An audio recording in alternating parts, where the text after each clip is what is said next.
Most of you aren't subscribed. Make sure to subscribe, as it helps out the channel. Without further ado, following our MC at night, he heads towards a nearby shop, noticing a swarm of people running out of the shop. Accidentally tripping over two girls and dropping his phone, our MC notices a man wielding a knife, hearing the man threatening to harm the girls. Holding himself from running away, our MC chooses to dash towards the attacker, tackling him to the ground, allowing the girls to run away. But suddenly our MC begins to faint, realizing that the attacker had accidentally stabbed him, running away and leaving our MC bleeding out on the floor. With the two girls running over to our MC's side, our MC is grateful to have protected the girls, finally falling unconscious. Suddenly waking up in a fancy-looking room, our MC notices a maid cleaning in his room, prompting the maid and our MC's mother to call our MC Kane.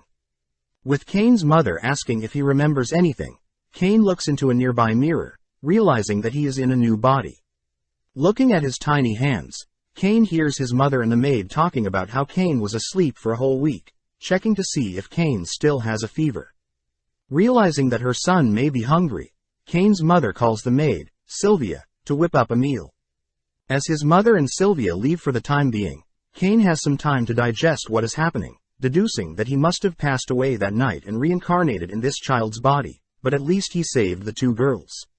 Swiftly checking out the room he's in, Kane suddenly hears Sylvia coming back with some soup, but when Sylvia enters the room she realizes that Kane had accidentally wet himself. Cleaning up Kane, Sylvia feeds Kane the soup, noting how the soup comprises meat and vegetables, but the overall taste is a bit plain. Happy to see that Kane is now full, Sylvia hoists Kane onto her shoulder, patting Kane on the back in order to get him to burp. Sitting down at the table with his family, Kane states that he's figured out some details regarding his new life. Kane's full name is Kane von Silford and is 3 years old. Kane has a father named Garm, a mother named Sarah, and a sister called Rain who is 2 years older than him. Additionally, his mother Sarah is the second wife to his father, with the first wife being Maria, with two sons Jin and Alec, meaning that Kane is the third son out of the entire family. Kane's father Garm is a high-ranking noble, having his own army and is the protector of land south of Gracia in the kingdom of Esfort along with the protector of the forest of monsters. Curious about this world, Kane had asked Sylvia about monsters, learning that there are adventurers who slay monsters, who wield weapons and magic. Ecstatic that this world has magic, Kane is told by Sylvia that he must first learn who to read and write this world's language first, making Kane even more excited, as in his previous life, his last relative had passed and he was left all alone. His father learns of Kane's interest in reading and writing, asking how Kane has had a change of mind ever since his fever. Realizing that he can't reveal that he's not actually this family's son, Kane begins to throw a fit, unable to control his new baby body. But after being fed some milk, Kane calms down, asking if he can have access to his father's books on magic and the kingdom's history. Seeing as her little brother is interested in magic, Kane's sister Rain informs Kane that people are commonly baptized before they can even use magic. Alone in his room, Kane is able to conjure up a fireball in his palm, dancing as he's achieved an amazing feat for his age. Hearing Sylvia and Reen coming, Kane hides his magic capabilities, chatting with Reen who offers to teach Kane all she knows. Day after day, Kane would be taught by his sister, learning about the 300-year history of their kingdom of Esfort. Apparently, the first ever king started as an adventurer, slowly building his empire, but when Kane hears that the king's name was Yuya, he realizes that the king was probably Japanese and reincarnated as well. Continuing to listen, Kane hears that there are elves, dwarves and beast folk in this world, excited for when he can finally explore the outside world. Skipping 2 years ahead, Kane is finally 5 years old, dressed up for his baptism. Seeing as it's his big day, Kane's entire family is here with him for this momentous day, all traveling to the location by carriage. As Kane admires the townsfolk, he asks Rain what it's like after the baptism, prompting Rain to open a status window, showing off her skills. Spotting a title, Adorer of Kane, Kane gets embarrassed, changing topics and noting how Rain has 3 elemental affinities. Additionally, Kane learns that Rain was granted level 2 protection magic, where there are 5 levels for any skill and 5 is the highest mastery. Kane's mother states that protection magic is essential for casting spells and also dictates how powerful a spell is. Arriving at the town's church, Kane is amazed to hear that the church worships 7 pillars of gods, kneeling before the head priest who begins the baptism. As the head priest calls out the 7 gods to grant Kane his status, a sudden burst of light encases everyone, transporting Kane before the 7 gods. Introducing himself as Zenom, the god of creation and creator of the world, Zenom starts their roundtable meeting, asking Rhyme, the god of death and rebirths, to start. Rhyme acknowledges that Kane's death was quite tragic, having given his life for the 2 girls.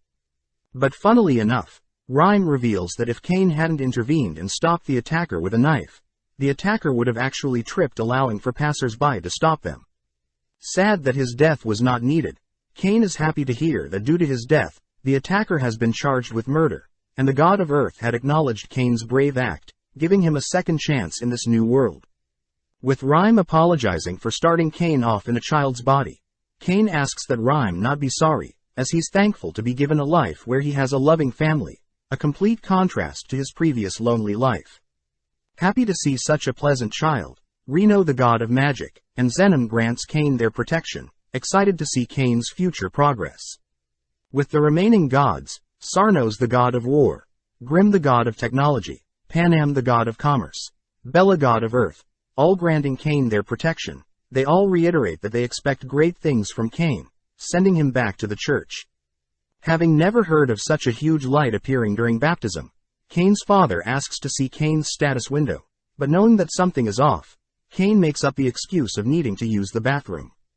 Running off to privately check his stats, Kane is shocked to see all of his skills at level 10, crazy as the maximum level for any skill is meant to be 5.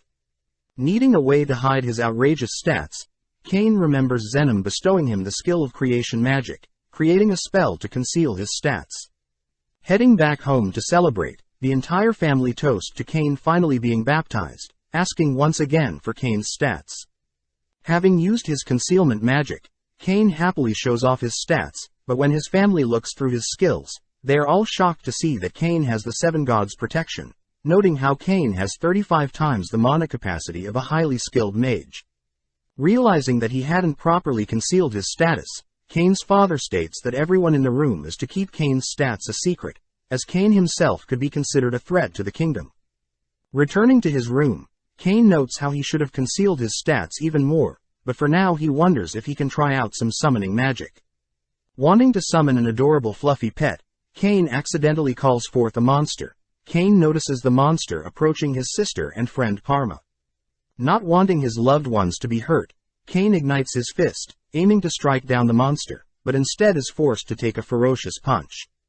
Before he faints, Kane is able to call back the monster, falling to the ground, as Rein and Parma run to his side crying. Luckily, with the gods' protection, Kane wakes up with no injuries, relieving his sister and Parma, noting how in the world he has power to protect people. That night, Kane's father has gathered everyone to hear Kane's decision on life, prompting Kane to proudly announce that he wants to be an adventurer. Happy to hear that Kane is pursuing adventuring, Kane's father states that he'll personally hire some tutors to help Kane get ready for the outside world. Waiting in his room, Kane wonders how strong his tutors will be, hearing that his tutors have arrived. Running to the window to catch a glance, Kane uses a teleportation spell, accidentally teleporting into the air, accidentally falling onto his 2 tutors.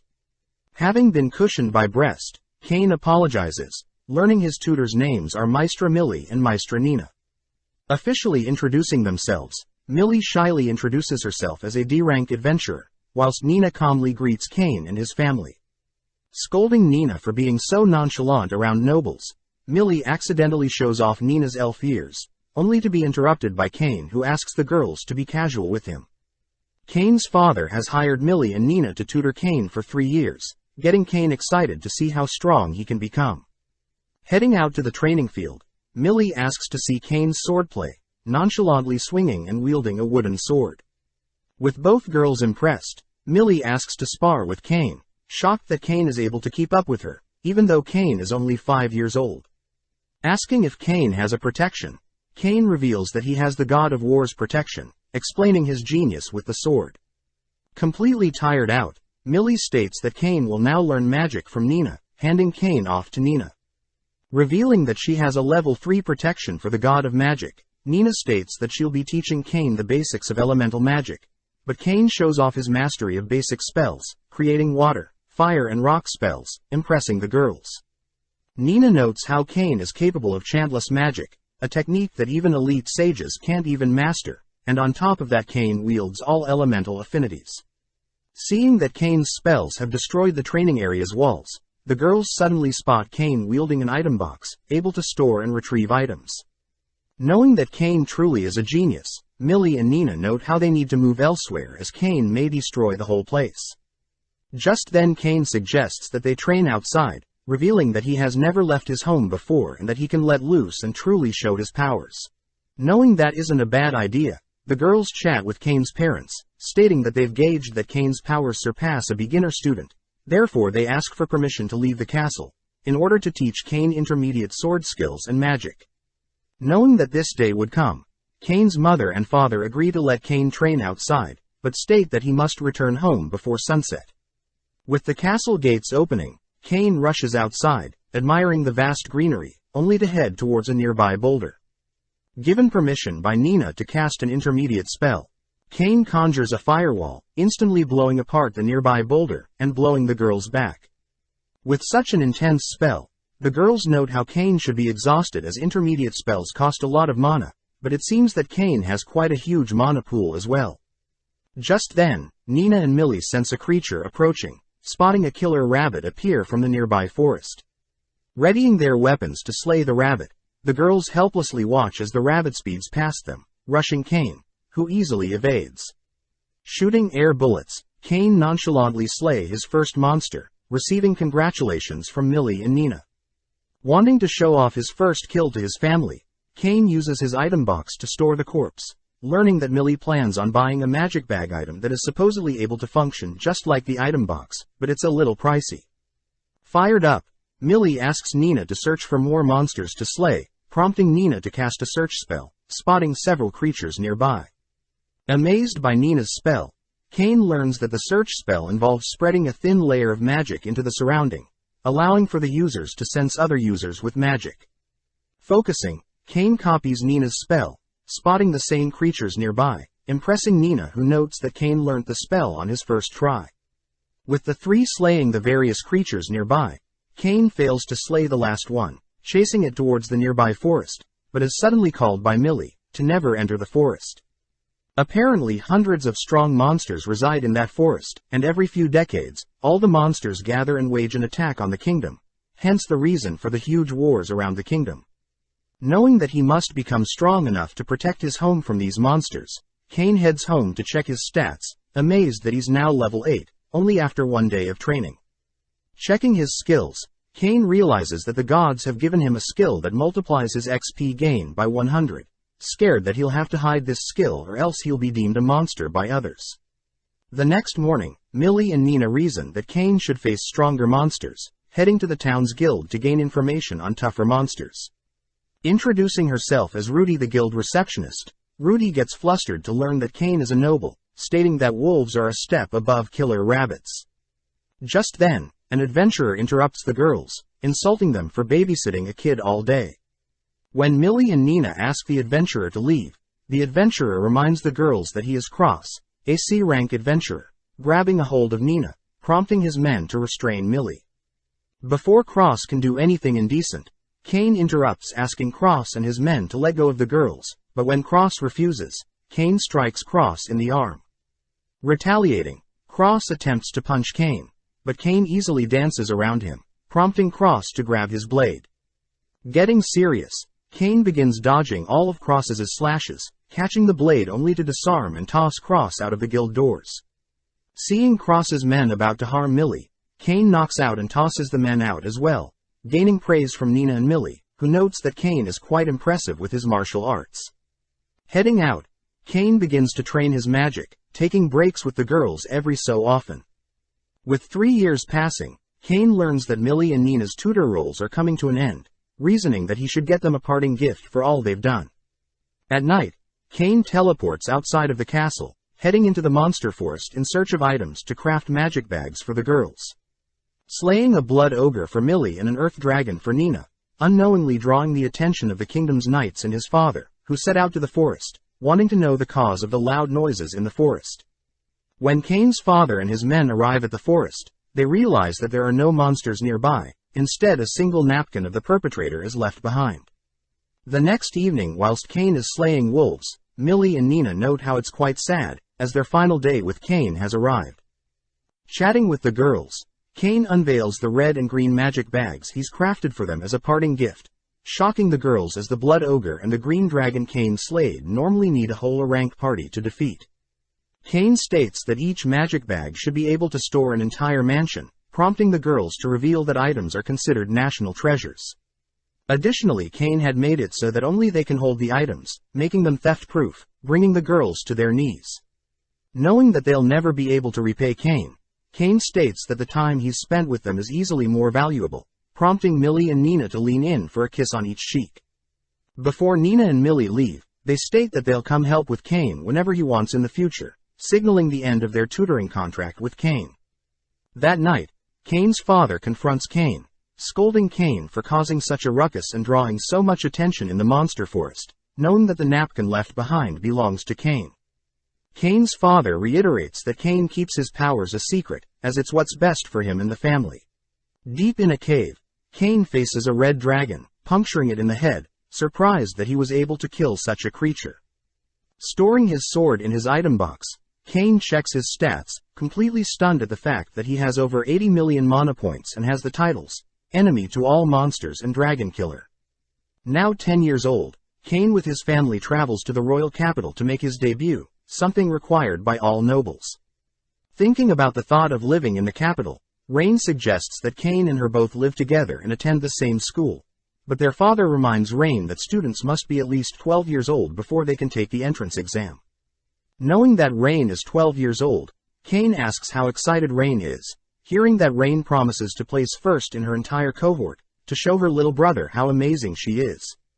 Asking his father how long it'll take by horse-drawn carriage till the capital, Kane learns that it'll take about a week without interference, prompting Kane to cast a search spell in the nearby vicinity for monsters. Suddenly Kane notices tens of monsters swarming people far ahead, asking his father to send his men to help out. Knowing that backup won't arrive in time, Kane states that he'll go ahead of them, hopping out of the carriage and instantly propelling himself with some wind magic, in the direction of the monsters. Cutting to the battlefield, we see several knights protecting a carriage, ordering the princess in the carriage to hide. Before the monsters can devour the knights, Kane arrives, speeding past the monsters and firing air bullets to kill the monsters. Knowing that he may accidentally harm the knights with his magic, Kane pulls out a sword from his item box, infusing his blade with flames only to slay all the monsters. With the battle over, Kane goes to check on the knights, but they refuse to allow Kane to approach the carriage. Apologizing for the late introduction, Kane officially introduces himself as the son of Margrave Garm von Silford, placing the knights at ease, who begin to fall to the ground due to their injuries. Just then, Kane's father's knights arrive wondering how Kane arrived before them, but Kane has no time to explain, casting an area healing spell and explaining that the men should get some rest and refuel as they need to compensate for their blood loss. Sadly, Kane explains that he can't revive the fallen knights, storing their corpses in his item box, just before his family arrives. Leaping out of the carriage, Kane's father states that he has come to help, realizing that Kane had already cleaned up and handled the monsters. Noticing the crest of the Santan family on the carriage, Kane's father wants to know if the Duke of the Santana is safe. As the carriage door opens, Kane and his father drop to their knees, greeting the Princess Telestia and Miss Silk, happy to see that they are both unharmed. Seeing that Princess Teles is exhausted, Kane asks for permission to help aid the princess's exhaustion, casting a relaxation spell, calming both girls' nerves. Immediately introducing herself personally to Kane, Princess Telestia thanks Kane for all the help, but Silk von Santana butts in, admiring how Kane made use of magic and swordsmanship to slay the monster. With Telestia and Silk fighting over Kane's attention, they both hear that Kane is traveling to the royal capital, prompting the two to reveal that they both are heading to the capital as well, dragging Kane into their carriage and heading off before Kane's father can react. In the carriage, Kane is forced to sit in between Miss Silk and Princess Telestia, both still wanting Kane's attention. Seeing as Kane is so nervous, both girls tell Kane to drop the formalities and just call them Teles and Silk. Learning from one of the knights that they'll be arriving at the town of Renoma soon, Silk and Teles cling tighter to Kane, who's forced to accept the girls' advances. Stopping at their destination, Kane states that he'll meet up with the girls tomorrow, but the girls ask that Kane stay with them all night. Kane's father appears, stating that Kane sharing a room with a girl at his age isn't appropriate, but the girls reiterate that they don't trust anyone but Kane to protect them, forcing Kane to agree to sharing a room. With both girls wanting Kane to themselves, they agree to have Kane take the middle bed, both choosing to move their beds right next to Kane's bed. When Kane asks for the reason for this, the girls use the excuse of possible monster attacks during the night, hence why they must be as close as possible in case. Continuously spending time with Silk and Teles, Kane is forced to repeat various nights sharing a room together with the girls in different towns, up until they finally arrive at the kingdom. As the trio arrive at the royal kingdom, they are greeted by a high-ranking knight, asking to know who the girls are clinging to. Upon hearing that it's Kane, the knight introduces himself as the vice-captain of the Royal Chivalric Order, Dame von Gazard. Thanking Kane for protecting the girls, Dame asks for the corpses of the knights that he had stored, placing them in the courtyard. Before Kane leaves, Kane holds back tears, asking for these men to be honored, prompting Dame to promise that these men will not be forgotten. Before Kane can leave, Dame stops Kane, telling Kane that the king has summoned him. Entering the palace throne room, Kane walks past hundreds of nobles only to kneel before the king, Silk, Teles and the king's attendant. The king's attendant announces that they've identified the monsters as orcs, numbering 50 orcs with the orc general among their ranks, deducing that it must have been a planned attack. On top of that, the king's attendant states that Kane single-handedly took down all 50 orcs along with healing all the knights that endured the orcs' attack. Silencing the nobles from gossiping, the king announces that Kane will be bestowed the title of Baron, granting him 10 platinum coins and a mansion. Seeing as Kane is just a child, a noble by the name of Corgino refuses to accept Kane being granted such marvelous gifts, but the king explains that he sees a future in Kane and that good people like Kane should be rewarded and elevated. With Corgino backing down, Kane accepts the king's offer, but is asked to privately meet with him. Sitting down with his father, Kane's father states that Kane is the first to be promoted out of all his siblings. As the king arrives, he reassures Kane and his father that they can be comfortable with him, thanking Kane for saving his daughter Teles's life.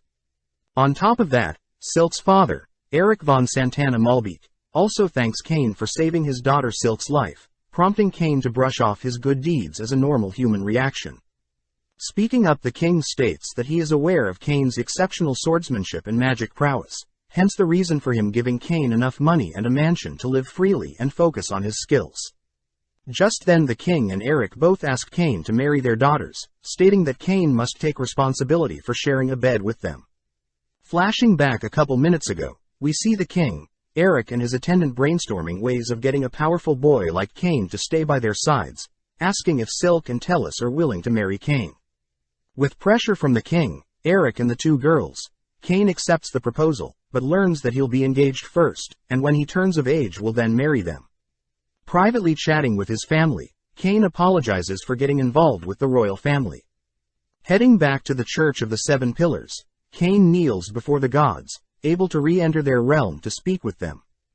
Asking the gods why they had granted him absurd amounts of power, Zenom agrees that they may have overstepped with Kane's stats, but states that there is nothing that can be done and instead offers Kane to become a demigod. Asking what demigods are, Zenom states that demigods are on par with mystic beasts and divine dragons, but even these powerful creatures have limits, prompting Zenom to warn Kane to not go overboard with his gifted power. Before Kane exits the realm, the gods state that it's quite boring as there is really nothing else to do, so they ask that Kane create a form of entertainment for them, preferably something that existed in his previous life. Cutting to Rain and Kane's mother shopping for dresses, Kane gets too embarrassed watching, running outside to get some fresh air. Spotting cat ears from afar, Kane recognizes Parma, running over to greet her. Noting how it's been 5 years since they both spoke, Kane states that he's here for his debut in the capital, prompting Parma to state that she is training here at her uncle's shop. Introducing her uncle Tamines to Kane, Parma states that Kane is a noble, making Tamines nervous. But Kane asks that Tamines be casual with him, heading into the store to check it out. Scoping out the items, Kane gets an idea for an item they could create, asking for Tamines' help. Sketching out his checkerboard game, Kane impresses Tamines, who notes how Kane's idea should be simple to create and mass produce whilst also being easy to learn. Happy to hear Tamines is on board, Kane gives Tamines a gold coin, flustering Tamines as quite a huge amount of money, but Kane states that he believes Tamines will put the gold coin to good use, prompting Tamines to swear as the head of the Saracen company that he'll succeed with this project.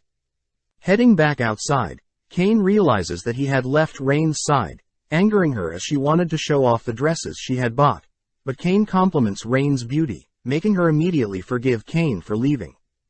A couple of days later, Kane returns to Tamines' store, amazed that Tamines was able to recreate the game he had in mind, naming it Reversi, like the game in his previous life.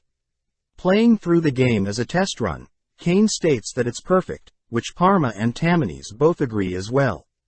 Seeing as this will be a popular product, Kane suggests that they need to create different versions of the product to cater to different people. Kane suggests creating 50 noble versions and 1,000 regular versions, and after the first release they'll see if they can get more backing to mass produce them. Thinking for a minute, Tamines states that he is unsure if he'll have enough money to be profitable with the creation of these products, but Kane interrupts, handing Tamines several more gold coins to help kickstart their production.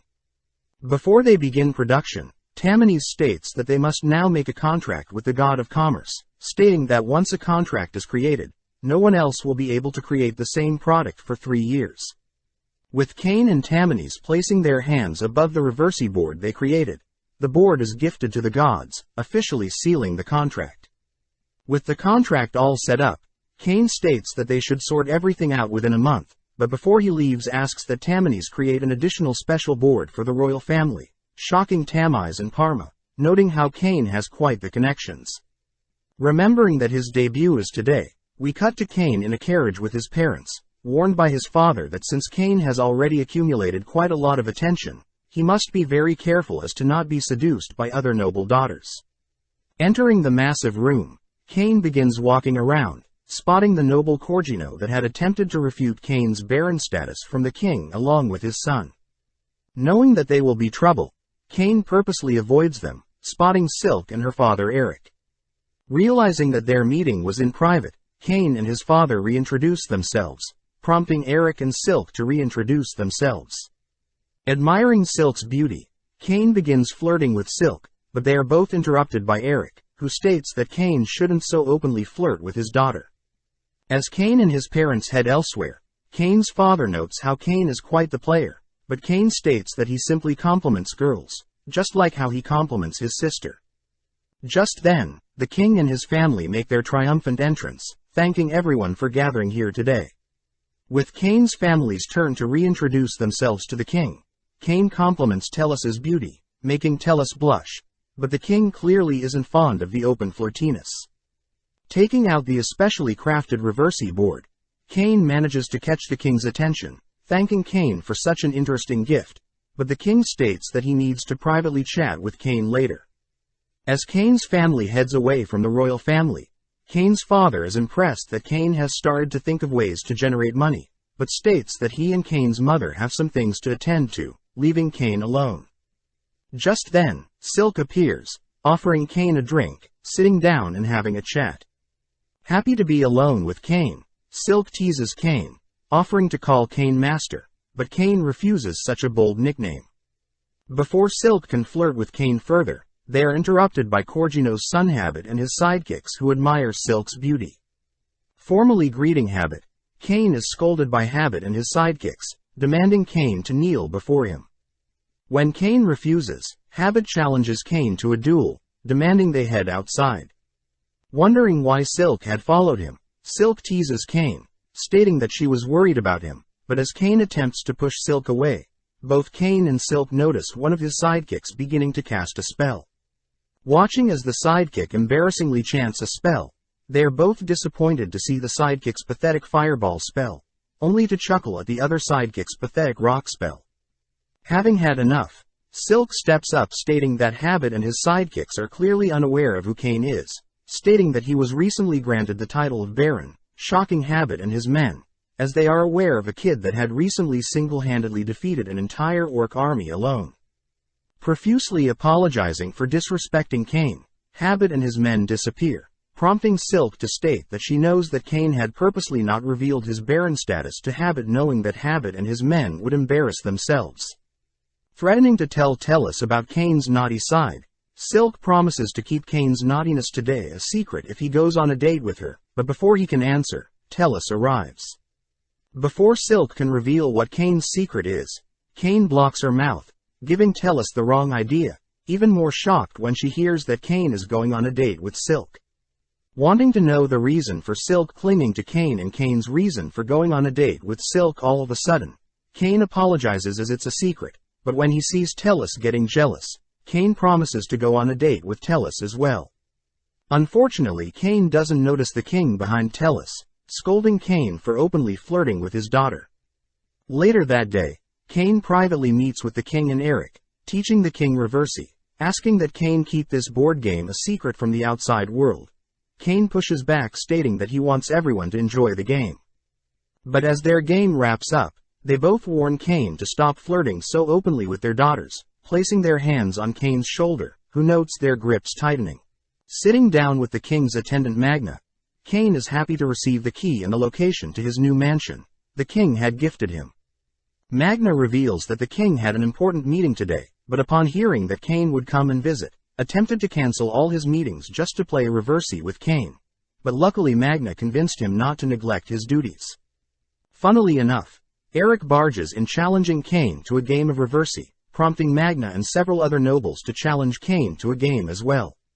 Heading out, Kane looks for his new mansion, realizing that the mansion is quite run down. Using the key to open the huge doors, Kane hopes that nothing scary happens, covering his mouth so as to not inhale the dust-filled rooms. Since the building is pitch dark, Kane notes how the building's magic stones are out of mana, making use of a light spell to help him see. Exploring the rooms, Kane notes that there is nothing left in the living room, but is happy that it's simple and nicely designed. But when Kane checks out the rest of the mansion, he's surprised to see how much space he has, wondering how many people he can fit in his mansion. Knowing that the building should be touched up first, Kane casts an instant cleaning and repairing spell all throughout the mansion, instantly fixing up and designing the place how he intended. As Kane falls onto one of his beds, he excitedly thinks about how this home will be his own place away from his family and parents, but hears some guests arrive. Running down to greet the guest, Kane calls out to Sylvia, who has brought several other maids with her, honored that Kane would ask her to serve him in his new home. On top of that, Colin the butler introduces himself, having been recommended by Sebas, the lead butler in Kane's father's mansion. Being honored to serve Kane, Colin states that he's heard of Kane's amazing feats, defeating the orc army alone and slaying powerful creatures in the monster forest near his home. With enough chit-chat, Sylvia takes charge, assigning her maids to begin cleaning the place, but when the maids go to inspect the house, they state that there is not a single spot that needs cleaning. Apologizing, Kane states that he had already sorted out all the cleaning with his magic, surprising Colin. But Sylvia is used to Kane's amazing feats, moving on to preparations to receive Kane's belongings. Colin chats with Kane, suggesting that Kane leave preparations here to them, and instead Kane heads back to his father's home, realizing that his older brothers will be returning home. Sitting at a table, Kane's older brothers commends Kane for achieving the title of Baron and a piece of land before them, prompting Rain to compliment her adorable Kane. Knowing that Kane has also recently been handed the keys to his mansion, the family suggests they visit Kane's new place, but both Kane's brother and Rain suggest that there may be ghosts haunting Kane's new place. As Kane's family arrives at Kane's mansion, they're stunned to see the place already cleaned up, impressed that Kane was able to turn an abandoned home into a brand new one. Scoping out the rooms, Kane's father notes that their mansion needs more decorations, as it's common for nobles to show off their achievements by displaying paintings, vases, armor and even monsters slayed. Coming up with an idea, Kane runs out to the main entrance to display the corpse of a monster he slayed, but when the maids, butler and his father find out that the monster corpse belongs to a red dragon, they are all shocked. Kane's father states that the dragon is a calamity-level monster, that even high-ranking parties would have trouble with, shocking Kane, having unintentionally performed another impossible feat. Since the dragon is so rare, the corpse normally goes on auction for 10,000 platinum coins or 10 billion yen. Meeting up with the rest of the family, Kane shows off his new invention, a toilet that blasts water to clean the people up, impressing Kane's mother and father. Before his family leaves, Kane learns that it's common courtesy for people with new homes to hold a housewarming guest. That night, Kane lays back on a chair, annoyed that he has to organize and invite people to his own party, but is happy to hear that Colin had already prepared for this, giving Kane a list of people that he reckons Kane should invite. Looking through the list, Kane wonders why he must invite Marquis Corgino, even though he doesn't like him, but Colin explains that it's basic etiquette amongst nobles to do so. Additionally, Kane learns that he's not allowed to invite the king himself, as only those of high rank can do so. Just then Kane also realizes he must prepare foods, drinks and gifts for everyone, but Sylvia states that Kane doesn't have to comply with normal parties and instead can add his own little twist to things. Getting to work, Kane crafts unique drink glasses for all his guests. Next Kane visits his chef, asking the chef to create special hamburger patties, asking Sylvia to taste the meal. When Sylvia combines the patties with Kane's new sparkling wine, she can't help but stuff herself with Kane's newly designed food. Before Sylvia gets too drunk off the sparkling wine, Kane is notified by Colin that the king has summoned him. Immediately heading to the royal palace, Kane sits before the king, Eric and Magna, all silently noting the king's anger. Breaking the silence, the king demands to know why he hasn't received an invitation to Kane's party, but Eric interrupts, flaunting his invitation from Kane, and reminding the king that by law Kane can't invite a noble like him. When the king reminds Kane that he'll be Kane's future father-in-law, Kane diffuses the situation by handing an invitation letter to his party, exciting the king, who states that he'll be bringing Tellus as well, prompting Eric to say that he'll be bringing Silk as well. Returning to his mansion, Kane notifies his maids that the king will be attending, shocking the girls, as they learn that Kane is engaged to the king's daughter. Regardless, Sylvia reminds everyone that they are to uphold their duties, no matter the guest. With the big night finally beginning, Kane and his father greet all the guests, spotting Eric and Silk and offering to show them around.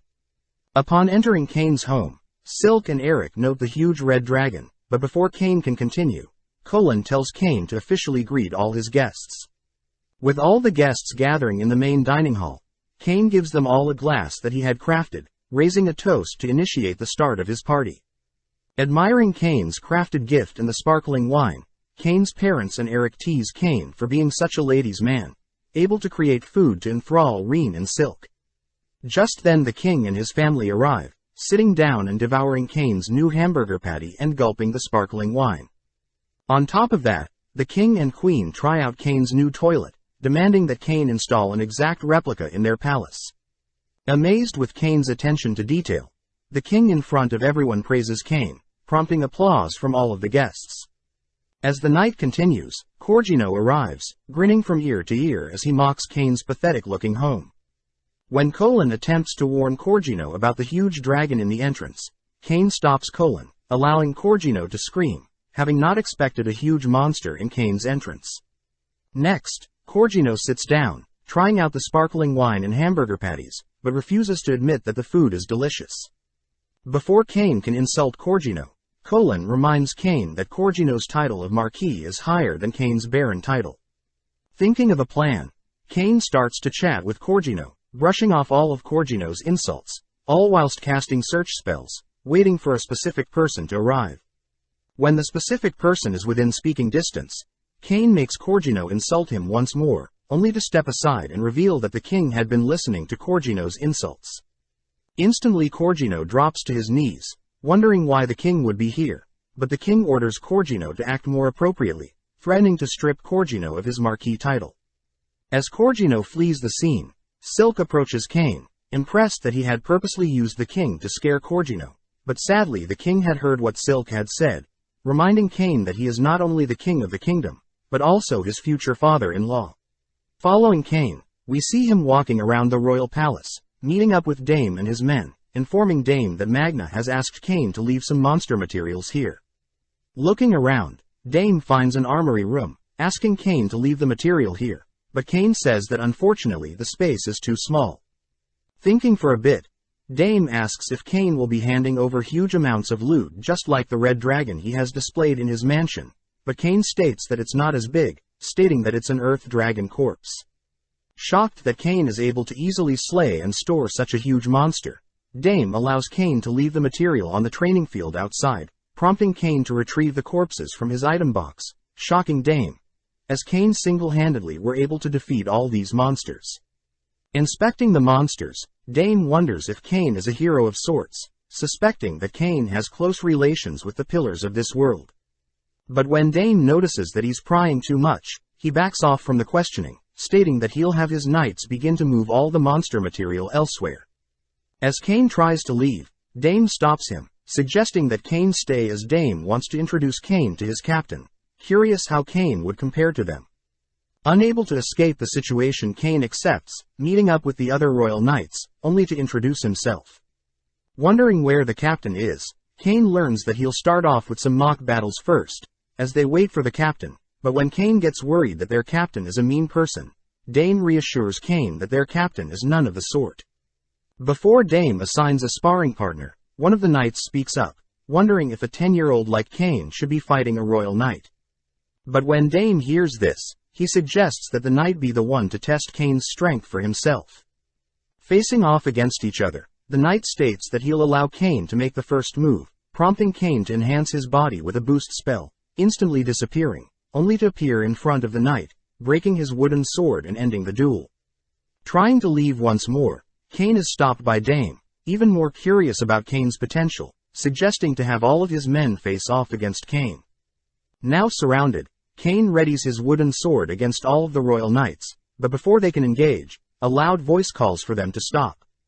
Leaping from a building, the captain of the royal knights demands to know why her men have surrounded a mere child, pulling Kane in and cuddling all whilst apologizing for her men's behavior.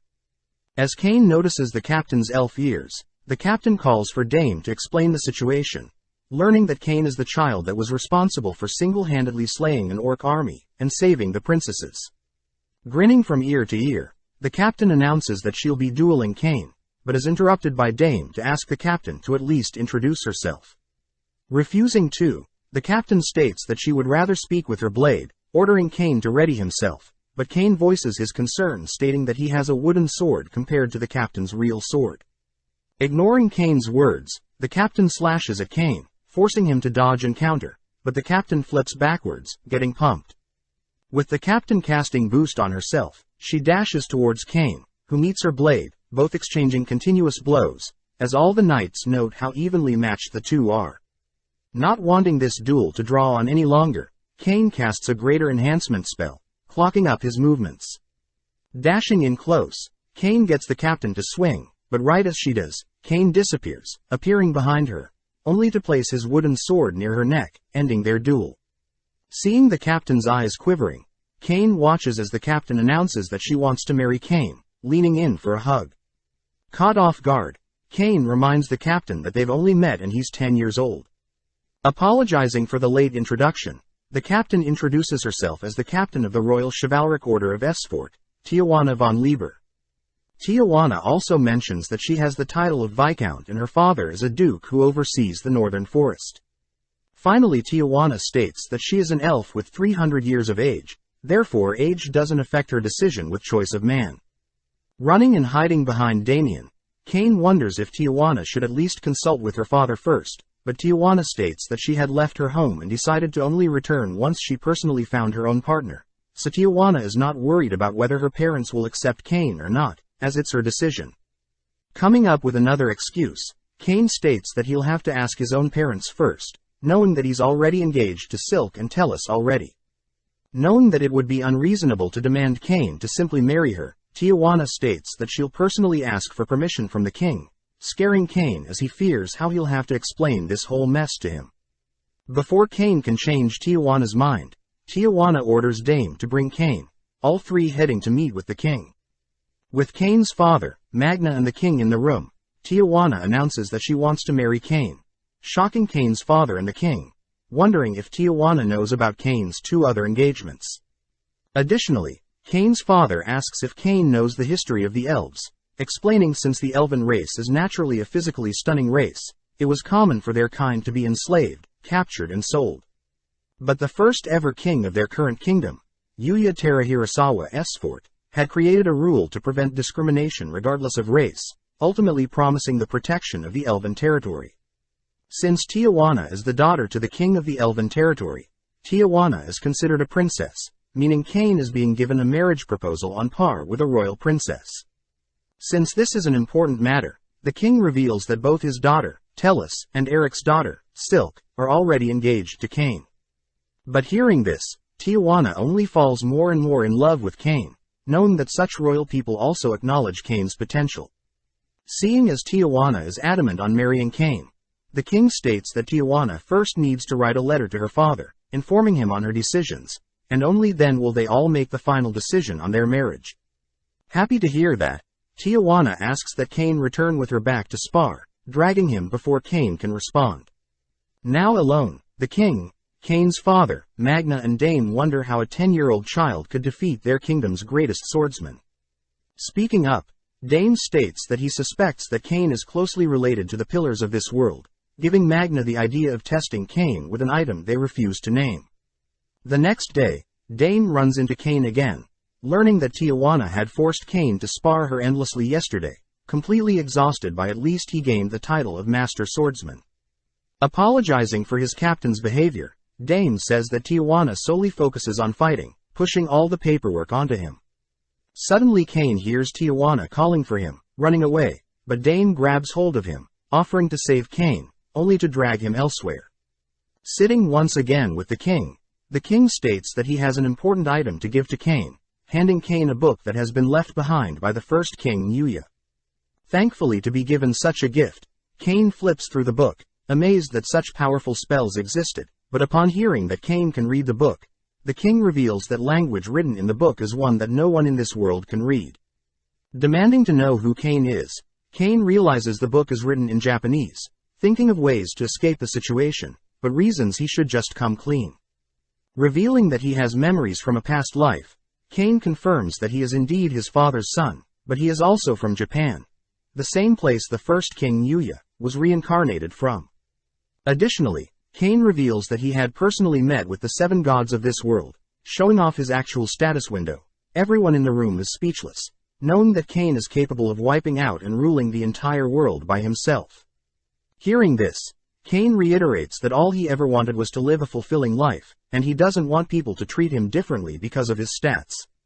Hearing Kane's words, the king agrees to continue to treat Kane how they were before, but wonders if Kane should truly be the ruler of their kingdom. Just then, Tijuana interrupts, showing off a letter she had received from her father, allowing her to marry Kane.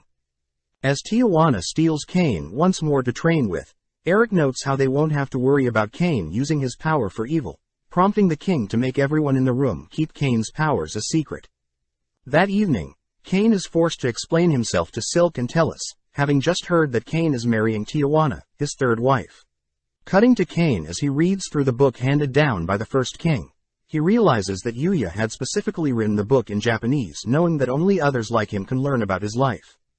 Apparently, Yuya had also been transported here, having been in a car accident, but unlike Kane, Yuya was transported here in his original body. Just then Kane hears some voices, quickly closing the book right as Silk and Tellus check up on him. Wondering why Kane is so focused, Silk reasons that Kane must be studying hard for the upcoming school entrance exam, prompting Kane to go with that excuse. When the girls begin fighting over who can study with Kane, Kane cries that he is quite busy at the moment, swiftly leaving stating that he needs some alone time. Having escaped Silk and Tellus, Kane notices Tijuana approaching, asking if Kane would like to put on a show tomorrow to show off their skills to the capital, but Kane refuses to offer, apologizing as he runs off. Having returned to his mansion, Kane announces that he's finally turned 12 years old, donning some new armor, and heading to register as a new adventurer. Upon entering the guild, Kane is excited, spotting various adventurers all hanging out, but stops himself before he runs into one.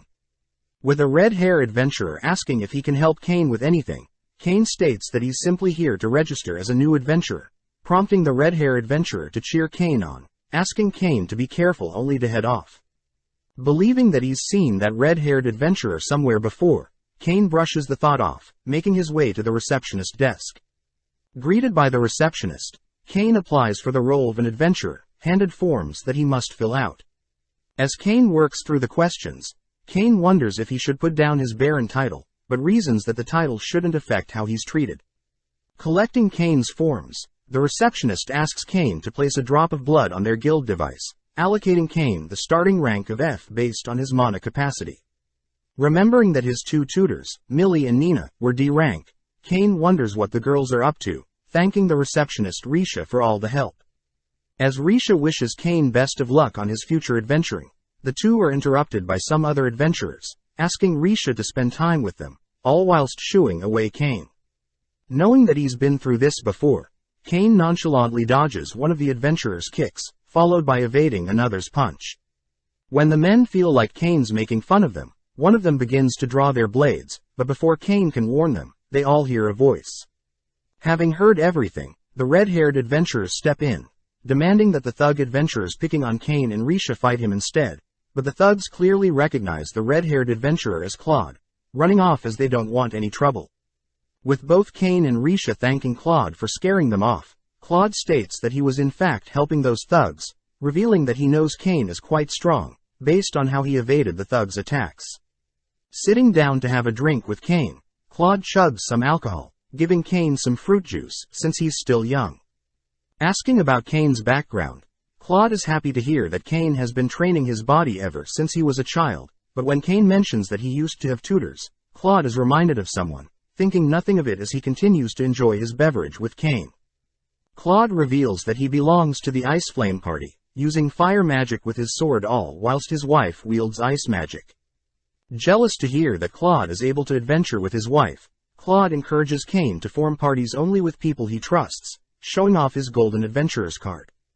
Jumping from his seat to get a closer look, Kane is amazed to see Claude is already a rank, but Claude states he pales in comparison to Yuya, their first king, who was apparently triple S rank. Rambling on about how the triple S rank card is supposedly black, Claude is hit on the head by his wife, having been searching for him, mad that he's here drinking. When Claude tries to introduce his wife Lena to Kane, Lena simply gets more angry, as they were supposed to take on a quest together. Apologizing for keeping Claude to himself, Kane introduces himself to Lena, getting compliments on how polite and cute Kane is. With Lena asking Kane to be careful, she drags Claude out of the guild, heading to their quest, leaving Kane on his own. Heading to check out the quests for his G rank, he realizes they mainly involve boring cleaning and transportation quests, looking for other quests. Instead, Kane spots a goblin slaying quest, where the reward is based on the number of goblins slayed. Taking the quest and running out to slay some goblins, Kane notices Tijuana running over for a hug, learning that Tijuana and her army are training outside of the capital today. Upon telling Demon Tijuana that he'll be taking on his first quest as an adventurer, Tijuana offers to join Kane, dragging Kane along to his destination. With both Tijuana and Kane making it to a nearby forest, Tijuana is ecstatic, as she gets to spend time alone with her future husband.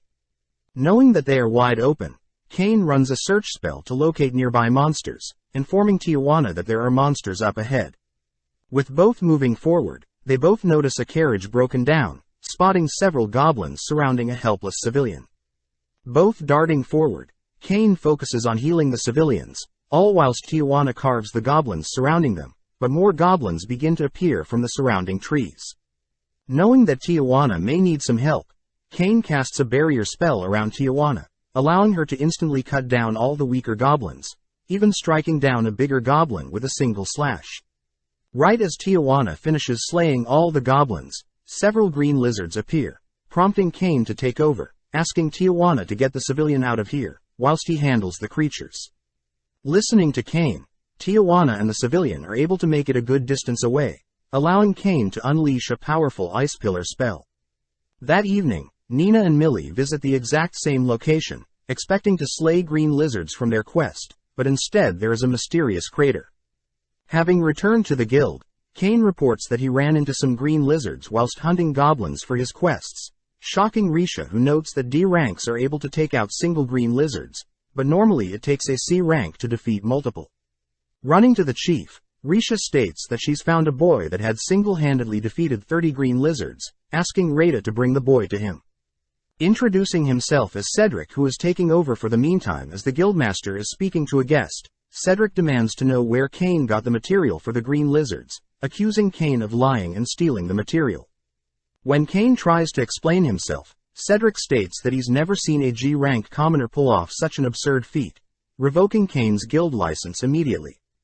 Having made such a huge ruckus, the guild master enters, demanding to know what's got Cedric so fired up. Hearing Cedric explain the situation, the guildmaster laughs at Cedric's accusations, asking for his special guest to enter. Spotting Tijuana enter, Kane is shocked as Tijuana openly announces Kane as her husband, shocking everyone but the guildmaster. Apparently Tijuana was the guest giving the guildmaster advice on how to slay goblins and green lizards, based on her recent adventure with Kane. The guildmaster reveals to Cedric that Kane is in fact a baron, and is also the boy that saved the princess from the orc. Embarrassed, Kane apologizes for hiding all of this, as he only wanted to be treated normally and not have any special privileges due to his noble title. Just then, the guildmaster introduces himself as Tijuana's brother, surprising everyone, and instantly making Cedric apologize on his knees for his accusations. With Kane accepting Cedric's apology, the guildmaster states that Kane is clearly very strong. Therefore he states that Kane will be promoted to C rank, but Tijuana states that Kane is stronger than herself.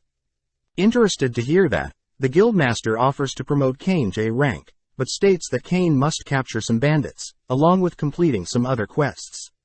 With Kane accepting, the guildmaster thanks Kane for being so nice, even to his stubborn sister. Zooming out, we see that the gods are watching over Kane, all knowing that Kane should get much stronger, as they allude to a formidable dark being named Aaron, all agreeing that Kane should train under a trustworthy person. Heading back to study with Tellus and Silk, Tijuana barges in on their study session, mentioning their forest date, which only gets Silk and Tellus jealous.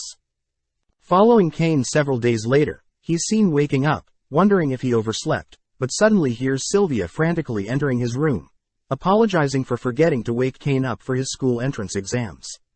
When Kane tries to go back to sleep, Sylvia leaps onto the bed, dragging Kane out, asking that Kane get ready and eat breakfast. Following Kane out the door, Sylvia sincerely apologizes once again, but Kane reassures Sylvia that he'll be fine, heading off alone to school. As Kane turns the corner, he uses teleportation magic, easily making it on time to his exams day. Heading to the school's receptionist, Kane asks for his exam number, assigned the 285th student, and asked to find Class A, where his seat is number 10. Making his way over to class, he doesn't recognize any other students in the class, disappointed as he enters his exam room. Wondering what rooms Silk and Tellus could be in, the exam supervisor enters, beginning to hand out the exam papers, all whilst warning students that cheating will result in an immediate disqualification. Setting a 2-hour timer, the supervisor begins the exam, prompting Kane to skim through the questions, happy to see that the reading, writing and arithmetic questions are quite low level compared to his previous life, and on top of that the history questions are things all nobles are taught from an early age. Having answered all the questions, Kane decides to take a quick nap, but is interrupted by the supervisor, who wonders if Kane should be wasting time, but is surprised to hear that Kane only needed 30 minutes to finish the entire 2-hour exam. With the 2 hours up, the supervisor informs everyone that they'll all be moving on to the magic assessments now, moving out to a training field. The examiner states that all students are to pick a single target and unleash their strongest spell, reassuring everyone that the targets are fortified with barrier magic. Standing back and watching other students chanting their fire spells, Kane realizes that 12-year-olds aren't as strong as him, therefore he shouldn't use his Inferno fire spell. With Kane finally being called to show off his magic, Kane conjures a fireball without an incantation, compressing the air around the fire to turn the flame blue. Upon releasing it towards the target, the fireball not only pierces the target, but burns through the training area's walls, burning a path through the forest behind the wall. Realizing that even his low-tier magic is godly, Kane hears the supervisors instruct everyone to move on to the swordsmanship's exam, as the supervisors run to check out the damage caused by Kane's spell. Now with a different supervisor, Kane spots Claude among the adventurers who will be assessing the students, calling out to Claude, happy to see him. Claude offers to test Kane's skills, but Kane refuses, not wanting special treatment from the strongest adventurer here, but is told by the supervisor that he can't refuse an examiner's challenge. Now standing off against Claude with a wooden sword, Kane notes that he can at least fight seriously, knowing that Claude is quite high rank. Casting Boost, Kane instantly goes on the offensive, forcing Claude to parry Kane's strikes, impressed that Kane can keep up. Wanting to push Kane further, Claude casts Boost as well, both accelerating faster and faster, making Kane happy that he was the one to duel Claude, as Claude would have severely injured a weaker student. Just then the supervisor orders the two to stop, since they both are scaring the other students, having been exchanging strikes and lightning speed. Offering to take on a quest together in the future with Kane, Claude is sad to hear Kane refuse his offer, but just then the supervisors ask for Kane to leave, as his examination is over. Returning home, Kane is greeted by Sylvia, who's happy to hear that Kane was able to complete all his exams, already believing that Kane will be accepted by the school, but Kane asks Sylvia to hold back the excitement until the results are officially released. Several days later, Kane is before the king, explaining his reasons for clearly destroying the school's property when taking his exams. Apologizing for underestimating his skills, Kane reveals that he is capable of emperor-level magic, offering to show everyone, but everyone asks that Kane refrain from it, knowing that even Kane is unable to control the effects of emperor-level magic. More importantly, the king mentions how both Silk and Tellus didn't see Kane anywhere, asking to know where Kane went to take the exam. Thrown off, Kane states that he had checked into the exam just like any other student, and followed the supervisor's instructions. But the king states that there is a north entrance for nobles and a south entrance for commoners. It's revealed that Kane had accidentally taken the south entrance, and taken his exams with commoners. Flashing back, apparently Eric was in charge of overseeing the exams, laughing when he had found out that Kane had accidentally enrolled himself as a commoner, and had gotten full marks for his written exams, destroyed the training grounds and was on par with a rank adventurer. Since nothing can be done now, Kane is free to leave and check out his results, heading to the school with other students all gathering to check out their results. Hearing Silk call out to him, Kane greets Silk, learning that Kane had placed first for his entire cohort, Tellus is second and Silk is third. Teasing Kane for going overboard with the exams, Silk states that Tellus is mad that she didn't get to see Kane during the exams, but states that she better see Kane at the opening ceremony, threatening to punish him if he misses it. Before Kane heads back home, he spots Rain, who is helping guide other students around campus. Spotting Kane, Rain runs to embrace Kane, having not seen her little brother in ages, happy to hear that Kane had placed first in his entire cohort. Rain asks Kane what he'll be speaking about for his speech, surprising Kane as he learns that the highest-ranking student is delegated the role of an opening speech. Returning home, Kane reveals the good news to Sylvia, bringing Sylvia to tears, who finally can let go of her worries, running off to prepare a feast, as Corin personally congratulates Kane's amazing feat. With the opening ceremony day arriving, Kane is all suited up in his new uniform, entering the ceremony room, spotting his parents, Silk and Tellus. Sitting down with the girls, Kane hears other boys scoff at him, jealous to have two girls by his side, but is suddenly called to make his opening ceremony speech. Starting off by admitting that he took the wrong entrance during the exams, Kane is able to get the audience to laugh, allowing him to state that he plans to hopefully make friends regardless of their status and skills, getting an applause from everyone. Before Kane can leave the stage, he learns that the king has also offered to make a speech as well, standing awkwardly beside the king on stage. Praising all the students for making it through the exams, the king brutally pats Kane on the back, all whilst indirectly warning Kane to hold back and not go overboard with his powers. Heading to his first class, Kane sits with Silk and Tellus, listening as their homeroom teacher introduces herself as Elka von Portley. Hearing that all students must choose courses for themselves, Kane wonders if he can simply choose the adventure course, but is scolded by Tellus that he shouldn't be reckless, as Kane is a noble. Considering his options, Kane chooses the courses Nobility, Adventuring, Magic and Magic items, asking what the girls are choosing. Tellus shyly states that she has chosen Nobility and Internal Affairs, all in preparation for managing Kane's future domain. Additionally, Silk also states that she has chosen Nobility and Commerce, both girls excited at the thought that they can spend their foreseeable future with Kane. As the three head out of the classes, they spot Habit and his gang, bullying Parma, insulting a commoner like Parma for being around them. Interrupting them, Kane states that Habit and his men are pathetic, prompting Habit to threaten Kane, stating that he'll have his father ruin Kane's family's life. Just then, Habit notices Silk and Tellus joining the conversation, threatening to have the king intervene. With Habit and his men apologizing to Kane and Parma, they flee, allowing Parma to thank Kane, getting Silk and Tellus to ask who Parma is. Ordering Kane to kneel down, Silk and Tellus chat with Parma, getting along with Parma, but as Kane waits for the girls to finish up, he hears a mysterious voice beckoning him to enter the school's library. Upon opening the library doors, he's instantly transported to another location, noticing a man pouring coffee, introducing himself as Shina Kazuya. With Kane demanding to know why he's been transported here, Shina asks Kane to relax, as he'd been personally informed by the god Zenom and the other gods, that Kane is also reincarnated. Wondering who Shina is, as to also be able to communicate with the gods, Shina reveals himself as Yuya Terahirasawa Esfort, or the first king. Realizing that Yuya is before him, Kane wonders how Yuya is alive, since the book left behind by Yuya was supposed to be 300 years ago, wondering if Yuya is a ghost. With Yuya's permission, Kane scans his stats, wondering why Yuya has the title God of Creation.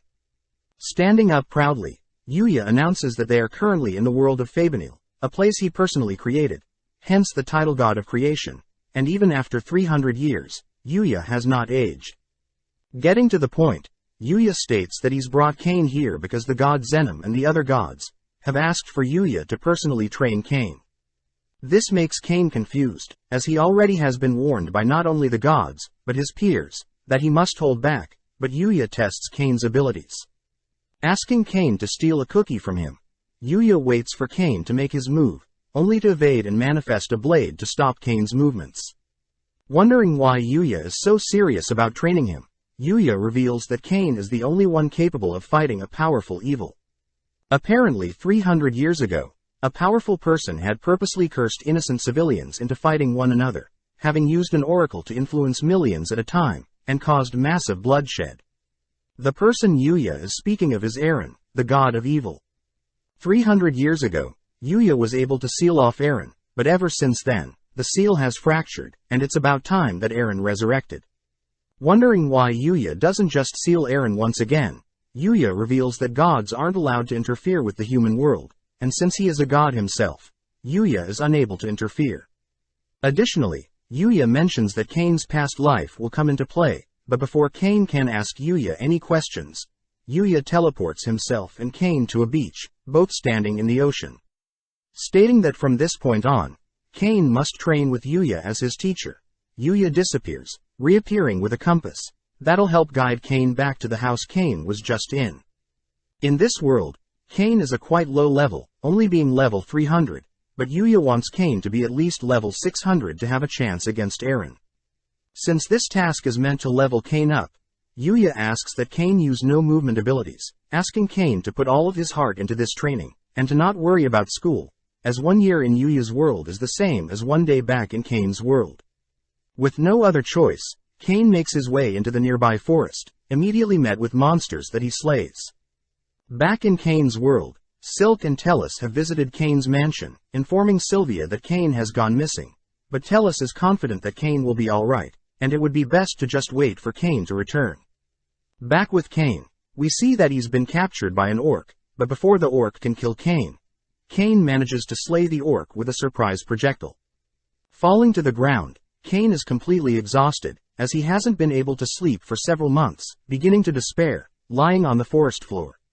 Suddenly hearing a cry for help, Kane's zombie-like body begins moving in the direction of the voice, spotting a furry creature on the brink of death. Not wanting to put the creature out of its misery, Kane pushes himself, pushing every last ounce of mana he has out of himself, casting a heal spell on the creature, only to fall unconscious due to exhaustion. Upon waking up, Kane spots his furry friend defending Kane's body, having slayed the monsters that attempted to kill Kane whilst he was asleep. Befriending the lonely creature, Kane names it Haku, both fighting their way through the forest and spending valuable time together. With several years elapsing, Kane and Haku finally make it back to Yuya's mansion. Entering the mansion, Yuya is happy to greet Kane, but is more surprised to see that Kane has befriended a Fenrir, in the 4 years Kane had spent in the forest. Since Haku has formed a contract with Kane, Kane learns that he can call back and summon Haku anytime he wants, but is interrupted by Yuya, who states Kane will now be training with Durain. Setting out to train with Durain, Durain states that Yuya is far stronger than Durain, but Eren is stronger than Yuya, so Kane must first be able to defeat Durain. Before Kane can land a single punch, Durain puts Kane to sleep. Awoken by Haku, Kane wakes up, not recognizing the location, heading downstairs only to meet Durain's wife, Ruri. Spotting a pet dragon, Kane rushes to greet it, but is ignored, prompting Haku to begin growling at the rude dragon, and causing the dragon to fly around the house. Speaking up, Ruri demands everyone to settle down, serving up a delectable meal that brings Kane to tears, having been ages since he was able to taste such a hearty meal.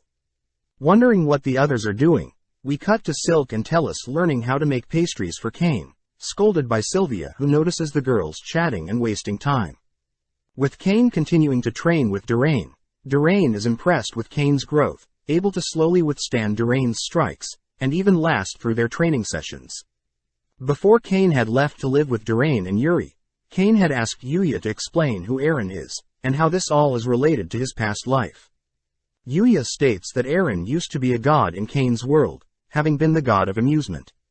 Apparently Eren had used an oracle to start a death game in Kane's world, interfering with mankind, and hence was banished by the other gods.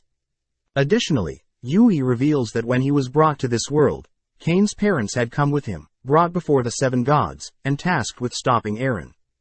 When Yuya and Kane's parents had confronted Eren, no magic would work on him, so Yuya and Kane's father pushed Eren back, but were caught off guard when Eren pulled a sneaky trick, assassinating Kane's mother with projectile magic. Enraged, Kane's father chooses to sacrifice himself, distracting Eren long enough for Yuya to seal Eren away, but at the cost of Kane's parents' life. Using Yuya's story as fuel to get stronger and not let his loved ones die, Kane finally surpasses Durain in combat, thanking Durain for all the lessons he learnt, but rushes to Yuya, where he spots his parents' gravestones. Now realizing why his parents had left his side at such a young age, Kane thanks his parents for never forgetting him, shedding tears at their gravestones.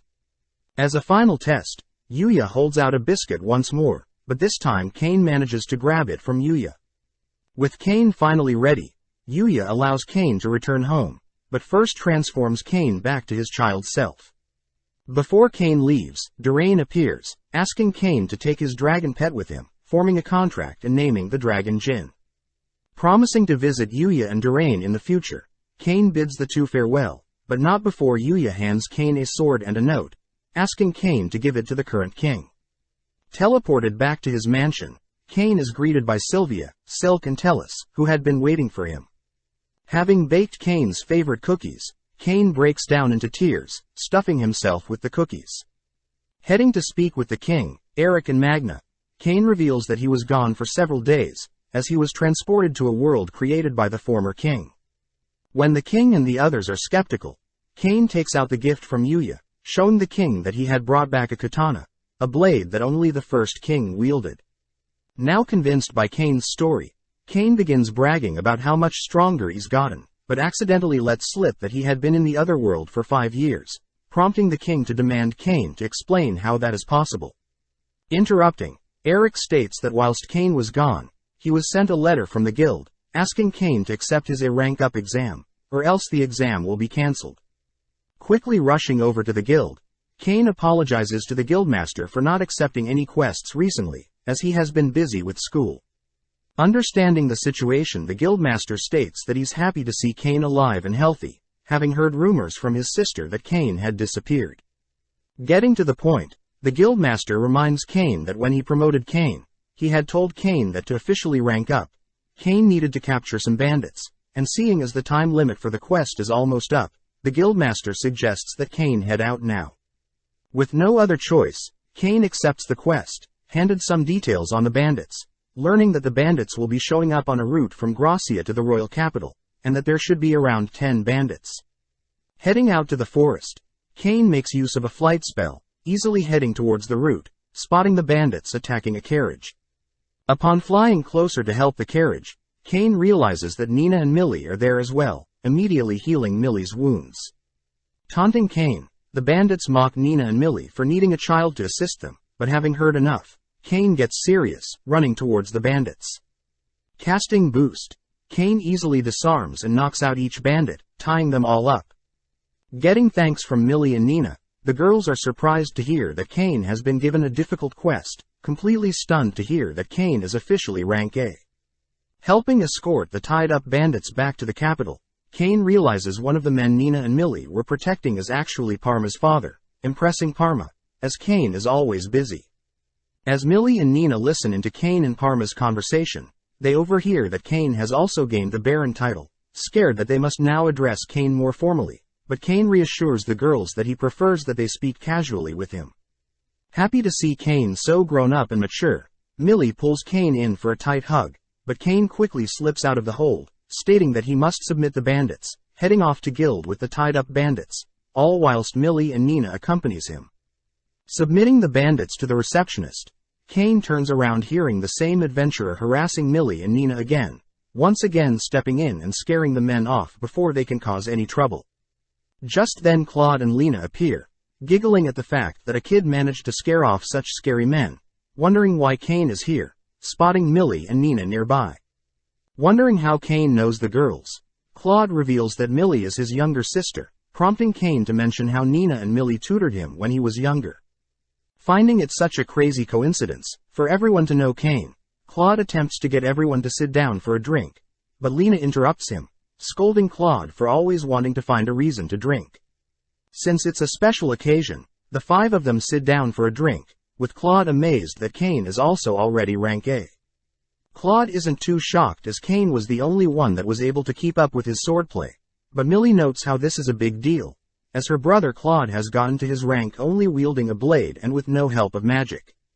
On top of that, Nina tells Claude and Lena about Kane's Baron status, getting Kane embarrassed as both Claude and Lena wonder how many other surprises Kane is hiding from them. Knowing that he can't reveal the true reason behind his stats, Kane listens as Millie and Nina mention how Kane had specially crafted SS rank bags for them, getting Lena all flustered. Asking how Kane obtained the bags, Lena gets more red hearing that Kane personally crafted the items, begging Kane to craft her one as well. After some begging, Kane gives in, promising he'll craft some more, but before Lena can thank Kane, she falls asleep, revealing her blushing was because she couldn't hold her alcohol.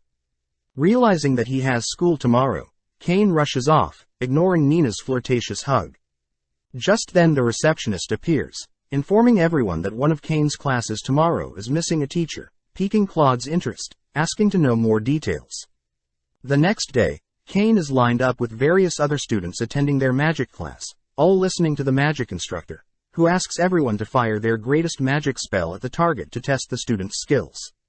Excited to test out his new skills, Kane is disappointed to hear the instructor single him out and ask to not cast any spells, in fear that Kane may destroy the whole school. As a compromise, the instructor says that Kane will automatically get a pass for the test, but whilst this all happens, Claude, Lena, Millie and Nina all peep to see what Kane is up to, sad to see that Kane doesn't fit in with his other classmates. Moving on to his adventuring class, Kane listens as the instructor introduces himself as a swordsman, but adds that he's personally invited some adventurers from the guild. Just then, Claude, Lena, Nina and Millie enter. With all the students in awe of the four, the instructor introduces Lena and Claude as A-rank adventurers and Nina and Millie as rank B adventurers. Taking charge of the class, Claude asks the students who have registered as adventurers, asking the students to show their newly obtained adventurer's card. Seeing as Kane is the only one that hasn't brought it out, Claude singles out Kane, asking Kane to unveil his card. But Kane begins to panic, not wanting to show off his gold card, compared to the other student's bronze card. With no other choice, Kane makes up a lie, saying he forgot to bring the card, getting Claude to back off for now. Moving on to the training sessions, Khaloud asks various students to spar with him, ignoring Kane and sparring with the other students first. When Kane tries to show off his magic abilities, Nina states that Kane is not allowed to use magic, putting Kane in a stalemate, as he's unable to join in with simple training at school. Unbeknownst to Kane, Claude, Lena, Nina and Millie have intentionally ignored Kane, as they must first show the students how strong they are first, and only then will they allow Kane to face them and show off his skills. As Kane lines up, waiting to get a chance to spar with Claude, Kane finally makes it to the front of the line, but before he can show off his skills, the instructor orders everyone to stop, as the class has come to an end. Defeated and unsatisfied with the day, Kane heads out into the monster forest, near his father's home, slaying all sorts of monsters, as a way to satisfy his battle spirit. At the same time, Kane's father and his knights head out towards the monster forest, believing that a dark force has finally awakened nearby. But when Kane's father and his men arrive at the scene, there are no monsters, and only Kane's handkerchief is present. The next morning, Kane is called by the king, who questions Kane on a mysterious outburst in the monster forest last night. When Kane feigns ignorance, the king presses on, getting Kane to confess that he needed to vent some of his frustrations. At the same time, we zoom into a cave where a goblin has discovered a crystal, but a black dragon consumes both the goblin and crystal, being possessed by Aaron, who has begun his awakening. Heading to school, Kane attends his magic class, where the instructor tells everyone that they'll be covering summoning magic. Believing that he will be excluded from the class, due to his highest mastery of magic, Kane walks off to stand alone, but is happy to hear that the instructors are okay with Kane performing summoning magic. Having brought a guest, Grat introduces himself as a palace mage, starting off by explaining two forms of summoning magic. The first is when a contract is formed with a pre-existing monster, and the second is the use of a ritual circle to summon a monster only to then form a contract with it. For today, Grat states that he'll be testing the students, challenging them to summon and form a contract with their summon, but warns them that the summon will disappear if the students aren't compatible with the summon. With the help of ritual paper, several students manage to summon low-tier monsters, easily forming contracts with them. But observing a different student, he manages to summon a huge monster, but fails to form a contract with it, prompting the summon to disappear. Complementing the student's potential, Grat advises that the student increase his mana pool, that way his summons are more likely to form a contract with him. Finally, it's Kane's turn, placing his ritual paper onto the floor, worried that he'll summon a colossal monster. But Grat reassures Kane that the worst thing that can happen is that the monster will reject Kane's contract and disappear. Excited, Kane begins pumping mana into the magic circle, but Grat suddenly orders Kane to stop, right as the ritual circle begins to overflow. Appearing as the summoner, a demon with the title, the Prince of Darkness appears, demanding to know why he's been summoned. Casting a light spell to stop others from seeing what the Prince of Darkness looks like, Kane wonders if this demon is working for Aaron, but is caught off guard when the demon scans his stats. Seeing the demon approach him, Kane prepares to slaughter the demon with his blade, but spots the demon kneeling before him. Apologizing for being so rude, the demon happily offers to form a contract with Kane, offering to help Kane take over the entire kingdom along with giving Kane his demon army. When Kane asks to know who the demon is, the demon apologizes for the late introduction, introducing himself as Seth. Wanting Seth to not cause any more of a scene, Kane states he'll form a contract with Seth, sending him away. As Kane's light magic ceases, Kane explains to everyone that he wasn't able to contract with the demon, but several hours later, Kane is brought before the king. Having heard from Grat, the king demands to know what Kane summoned today, getting Kane to spit out that he summoned no ordinary demon, but the Prince of Darkness himself. Terrified at Kane's abilities, the king scolds Kane for being reckless, as the demon of that caliber could have easily rampaged across the kingdom and caused hundreds of casualties. Apologizing for his actions, Kane explains that once he started pumping mana into the ritual circle, his mana naturally overflowed, surprising Grat, who wonders how much mana Kane truly has, if the paper ritual circle couldn't withstand all of his mana. Seeing as this secret can't be kept from Grat, the king gets Grat to promise to keep Kane's power a secret, ordering Kane to reveal his new stats, since training with the first king. Upon opening his status window, everyone is stunned to see that Kane has acquired the title demigod, both Magna and Eric wondering if they should address Kane as a god. When Kane asks that they don't change, the king interrupts asking Kane to promise and not destroy his kingdom. With Kane reassuring everyone that he has no intentions of ruling a kingdom, the king admits that it only makes sense that Kane inherits the kingdom from him when Kane's older, but first the king states that he'll promote Kane to a viscount. As a viscount, Kane will be in charge of a town, where the king expects to see Kane learn how to govern. Only when Kane can manage a town will the king truly consider giving his kingdom over to Kane. Heading back to his mansion, Kane tells Sylvia about his promotion, but before Sylvia can celebrate, Kane is told to return to his father's home, as there have been sightings of a huge amount of monsters gathered. Returning home, Kane greets his older brother Jin, who teases Kane for growing so popular recently. Getting down to business, Jin states that he had heard from several highly ranked adventurers that had adventures into the monster forest, learning that a large gathering of monsters, just like the incident a few decades ago, is happening. Wondering if it truly is as bad as his brother says it is, Kane asks for permission to check out the monster forest himself, but when Jin fears Kane would simply be torn to shreds, Kane reveals his new rank as an adventurer. Now realizing that his little brother is far more capable than he thought, Jin allows Kane to check out the forest himself, but first Kane states he'll visit the guild to gather more information about the forest and creatures that reside in it. Heading to the nearby guild, Kane greets the receptionist, asking for information on the monster forest, but spots Millie and Nina arrive, learning that they both have also been summoned. Fearing that the girls won't be able to last too long on their own, Kane is relieved to hear that they'll be grouping up with Claude and Lena. Seeing as this is the perfect time, Kane begins searching through the forest alone, summoning Jin and Haku to speed up the search. Running through the forest, Kane senses someone watching him, nonchalantly slaying nearby monsters, but no matter how many he slays, the feeling of being watched doesn't disappear. Wondering if Seth can help, Kane summons Seth, asking for Seth to scope out the forest himself, but Seth warns Kane that there is quite a potent being residing in the forest, and is causing all the monsters to gather near it. Wondering if Seth can track down the being alone, Seth summons one of his subordinates, Dalmatia. Upon spotting Kane, Dalmatia immediately bows before Kane, making Kane embarrassed, only to learn that Dalmatia is one of Seth's 4 heavenly kings, who specializes in tracking. With Dalmatia calling for his creepy crawlies to begin searching underground, Kane spots several monsters nearby, immediately leaping into the air and slaying the monsters, all whilst Dalmatia and Seth watch on in awe.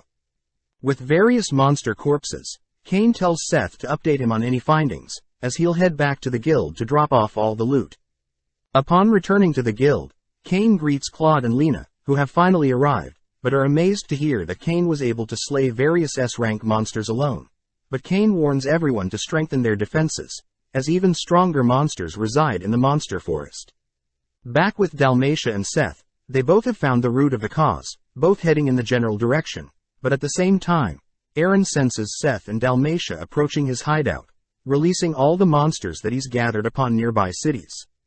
Knowing that he must warn Kane, Seth teleports to Kane's location, right as the town bell signals for everyone to brace for a monster attack. Kane asks the receptionist to inform his brother that the monster onslaught has begun and that the remaining adventurers should prepare for battle, asking Seth to follow him, as he'll head to the monster forest first. Just then Tijuana appears, having been ordered to assist Kane with the monsters gathering in the forest. As Kane tells Tijuana about everything that has transpired, Tijuana can't help but fall more in love with how assertive Kane is, more than happy to help Kane defend the town whilst he's gone. Immediately running alongside Seth to the forest, Kane manages to meet up with Dalmatia, who has already begun slaughtering the hundreds of monsters attempting to leave the forest, but right then we cut to Aaron, who seems to be begging for Kane to appear before him. Observing the hordes of monsters that Aaron has unleashed, Seth reasons that Kane should focus on Aaron, whilst he and his demon army take care of the monsters. Happy to see that Seth is quite reasonable, Kane and Seth split up. Cutting to Tijuana, we see that she has begun to fortify the outside of Kane's hometown, but at the same time, Nina runs a search scan, revealing that no matter how strong their defenses are, the horde of monsters approaching seem endless. Knowing that the best thing to do is to stall for Kane to defeat the root of the cause, Millie manages to convince Nina, Claude and Lena to head towards the forest, hoping to chip away at the approaching monsters. Back with Seth, he chooses to summon his 4 heavenly generals, all surprised to see that Seth needs all of them to be present. Learning that Seth is doing a favor for a friend, the 4 generals are stunned to hear that Seth has contracted with someone, but more shocked to see Dalmatia present.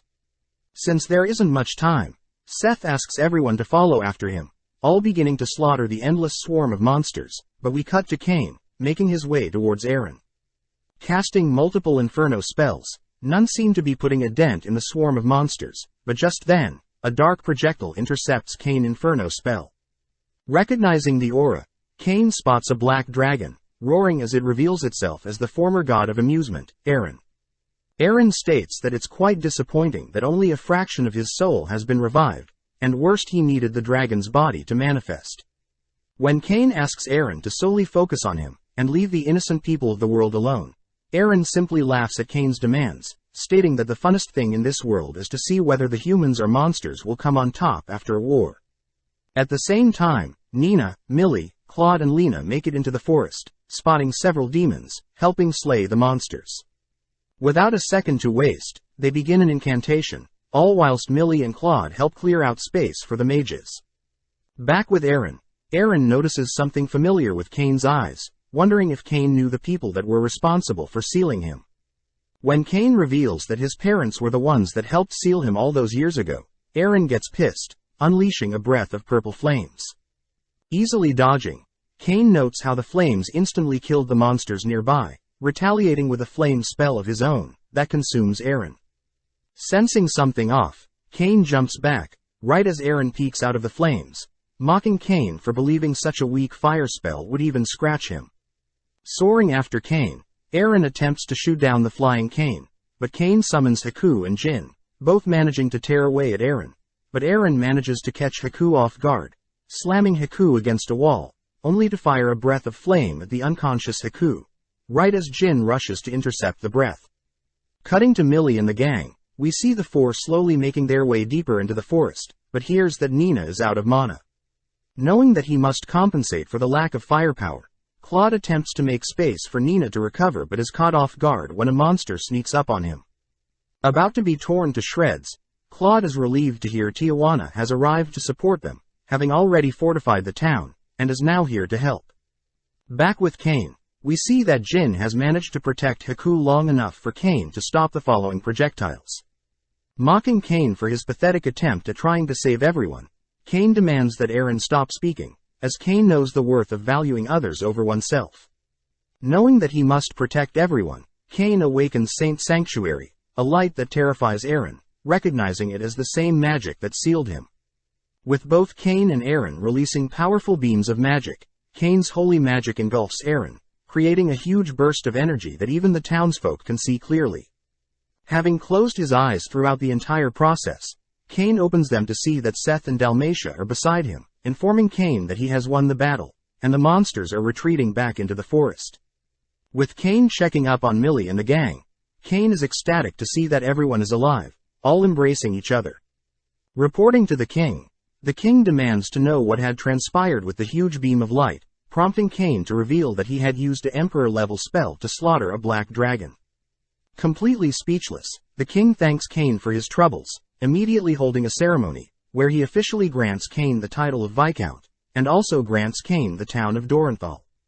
Happily accepting the town as his own, Cain learns from the others that the town is quite dangerous, as several nobles in the past have been offered the land, but have fled from it. Seeing as this will be a great challenge, Cain promises to make the town one where everyone will be happy to visit, but this only makes everyone laugh, excited to see what Cain has in mind.